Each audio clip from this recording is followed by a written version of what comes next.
शायद बाबर आजम का असल वाला डाउनफॉल अब शुरू हुआ है, क्योंकि ऑस्ट्रेलिया के अंदर जो बंदा हीरो बन जाता है उसे पूरी दुनिया मानती है, और जो बंदा वहाँ पर ज़ीरो हो जाता है फिर उसके ऊपर क्रिटिसिज्म ही रहती है, वो बंदा वहाँ से निकलता नहीं है। शायद यही देखते हुए बाबर आजम भी ऑस्ट्रेलिया रवाना हुए थे कि वहाँ पर हीरो फिर से बनकर निकलूंगा ताकि फिर से वो कॉन्फिडेंस में गेन कर सके। लेकिन वहाँ पर मार्क वॉग कहता है कि अगर BBL जीतना है तो बाबर आजम को ड्रॉप कर दो, उसकी कोई ऐसी परफॉर्मेंस नहीं है कि उसे सेमीफाइनल या फाइनल में अपनी टीम का हिस्सा बनाया जाए।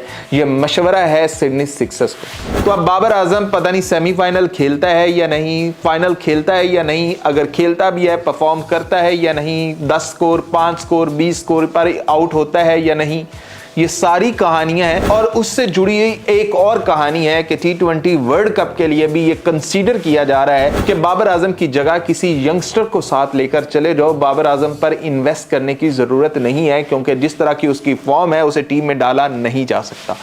मतलब ये वाले मशवरे आना शुरू हो गए हैं और इसके ऊपर कंसीडर करना शुरू कर दिया हुआ है पाकिस्तान की जो भी सिलेक्शन कमेटी। तो अब यही कह रहे हैं कि शायद बाबर आजम यहां से कभी अब दोबारा राइज ना कर पाए, दोबारा उठ ना पाए। अगर उठेगा तो एक मोजज़ा ही होगा, और वो कोई ऐसी एक इनिंग होगी जो बाबर आजम को उठाएगी, और वो ये इनिंग सेमीफाइनल की ही हो सकती है। जैसे स्मिथ आता है, आकर सेंचुरी जड़ देता है, एक ही ओवर में 30 स्कोर मारता है, वैसी ही कोई जादुई इनिंग बाबर आजम के बैट से आ जाए, फिर ही बाबर आजम बचता है, वरना बाबर आजम के पल्ले अब कुछ नहीं रहा। ये सही वाला डाउनफॉल शुरू हो चुका है। और T20 वर्ल्ड कप में बाबर आजम ने जितने इंटरनेशनल में रन बनाने थे वो बना चुका, वो एक रिकॉर्ड बन चुका। लेकिन अब इन फ्यूचर क्या होने वाला है, क्योंकि बाबर आजम को अगर टीम में शामिल किया भी जाता है तो ये एक बहुत बड़ा प्रेशर होगा बाबर आजम के लिए, और तनकीद का एक पहाड़ होगा जो उस पर की जा रही होगी किसी एक भी मैच में अगर वो परफॉर्म नहीं करता है, कि ये सबसे बड़ी पर्ची बाबर ही है।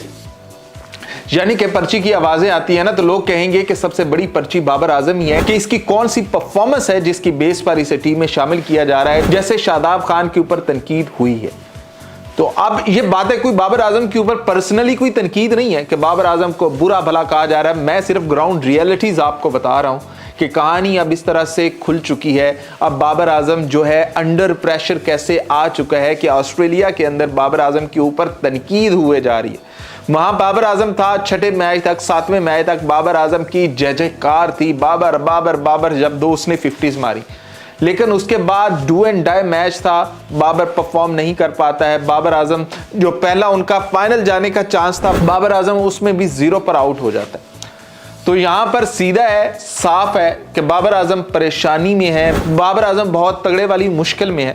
अगर बाबर आजम को बचना है, बाबर आजम को अपनी साख ऑस्ट्रेलिया के अंदर बचानी है, तो बाबर आजम को अगर मौका मिलता है तो बाबर आजम को उसमें परफॉर्म करना पड़ेगा।